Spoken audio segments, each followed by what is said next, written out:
আসসালামু আলাইকুম, আমার নাম মির্জা নাইমুর রহমান জয়। আমি daffodil university BBA 6 semester student. আমার আইডি হলো 02422200808108। আজকে আমি খুব দরকারি একটি বিষয় নিয়ে কথা বলবো, সেটি হলো এমপ্লয়াবিলিটি। এমপ্লয়াবিলিটি মানে কি? চাকরি পাওয়ার জন্য যোগ্য হতে পারি এবং ভালো ক্যারিয়ার করতে পারি। অনেক সময় আমরা ভাবি চাকরি পেতে হলে শুধু ডিগ্রি দরকার। এখন বর্তমান যুগে সার্টিফিকেট বা ডিগ্রি দিয়ে চাকরি পাওয়ার বিষয়টা খুব কঠিন হয়ে গেছে। সেক্ষেত্রে আমাদের আরো কিছু দক্ষতা দরকার। তাহলে চলুন সহজভাবে জানি এমপ্লয়াবিলিটি কি কি কি স্কিল দরকার, সেলফ অ্যাসেসমেন্ট কি এবং কেন দরকার, নিজেকে যাচাই করার জন্য কিছু গুরুত্বপূর্ণ টুলস এবং কিভাবে নিজেকে আত্মবিশ্বাসী করে তুলতে পারি। তো চলুন শুরু করা যাক। এমপ্লয়াবিলিটি বলতে বোঝায় চাকরি পাওয়ার দক্ষতা নয়। একজন চাকরি প্রার্থীকে চাকরিদাতা শুধু তার সার্টিফিকেটের উপর নির্ভর করে তার চাকরি দিবে না। তার এক্সট্রা কারিকুলাম বা আদার যে দক্ষতাগুলো আছে সেই দক্ষতার উপর ভিত্তি করে তার নেটওয়ার্কিং, তার টিমে কাজ করার যে দক্ষতা, এগুলোর উপর ভিত্তি করে তার চাকরি দিবে। সো আমরা দেখে আসি কি কি স্কিল দরকার।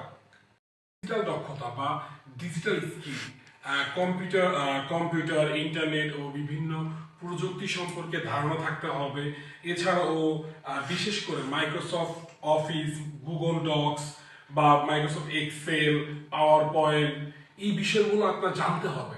আপনার যদি জব করতে হয় বা আপনার যদি জব মার্কেটে যেতে হয়, সেক্ষেত্রে আপনার এই স্কিলগুলো আপনার দরকার।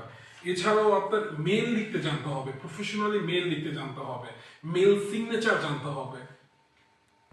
টিম ওয়ার্ক, অফিসের যে কোনো কর্মক্ষেত্রে বা দলবদ্ধভাবে কাজ করার যে অ্যাবিলিটি বা সকলের সাথে মিলে যে কাজ করতে হয়, সেটাই মূলত টিম ওয়ার্ক। আরেকটা হলো প্রবলেম সলভিং। প্রতিটি নতুন চ্যালেঞ্জ, একটা মানুষের কর্মক্ষেত্রে প্রতিদিনই তার নতুন নতুন চ্যালেঞ্জ এবং সমস্যার সম্মুখীন হতে হয়। সেই সমস্যাগুলো সমাধানের জন্য যে অ্যাবিলিটি থাকতে হয় সেটা প্রবলেম সলভিং অ্যাবিলিটি। সো উদাহরণ বলা যায়, যদি এক্সাম্পল, যদি আপনি অফিসে কাজ করেন, আপনার অফিসের কোনো একটি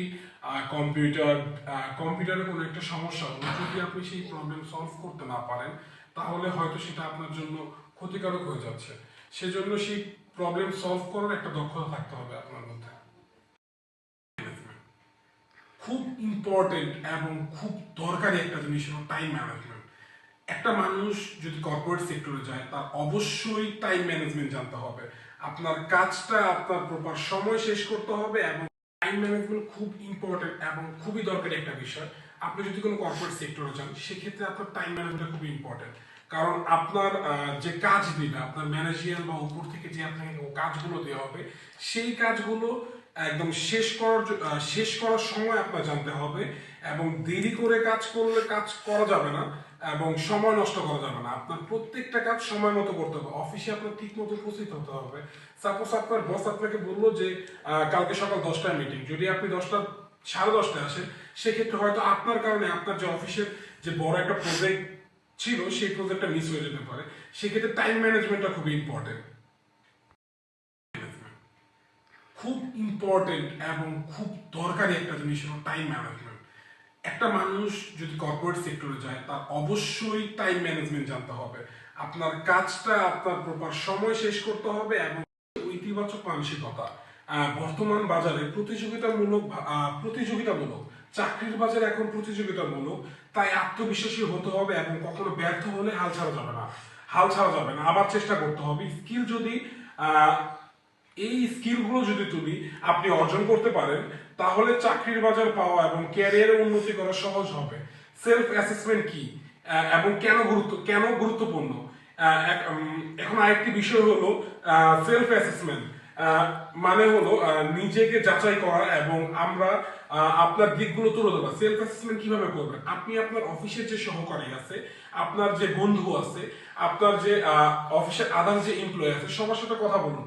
আপনার যে ভালো দিক বা খারাপ দিক, আপনার স্কিল কি থাকতে পারে, আপনি একটা মানুষের সাথে কিরকম কিভাবে ব্যবহার করছেন, সেই বিষয়গুলো জিজ্ঞেস করুন। কারণ আপনাকে আপনার ফ্যামিলি বা আপনার বন্ধু বান্ধব আপনার ভিতরে জাজমেন্টাল যেভাবে জাজ করবে, সেই বিষয়টা খুবই ইম্পর্টেন্ট। সো সেলফ অ্যাসেসমেন্ট খুবই গুরুত্বপূর্ণ। শুধু বোঝায় একজন ব্যক্তি কতটা দক্ষ বা যোগ্য ওই জবের জন্য বা ওই চাকরির জন্য, সেটা নয়। এটা শুধু চাকরি পাওয়ার জন্য দরকার নয়, এটি চাকরি ধরে রাখার জন্য দরকার, পারফরমেন্স ভালো পারফরমেন্স করার জন্য দরকার এবং ক্যারিয়ারে উন্নতি করার জন্য জরুরি। এটা একটা সহজ উদাহরণ দিই। ধরো তুমি একজন ফ্রেশ গ্রাজুয়েট, তোমার কাছে ভালো রেজাল্ট আছে, কিন্তু তুমি ইন্টারভিউ বোর্ডে তোমার দক্ষতা যারা তোমার ইন্টারভিউ নিবে তার কাছে তুমি শো করতে পারতেছো না, বা তোমার দক্ষতা বোঝাতে পারতেছো না, বা তুমি একটা টিমের সাথে কাজ করতে পারতেছো না, সেক্ষেত্রে তোমার জব পাওয়াটা খুব কঠিন হয়ে যাবে। স্টপ করো।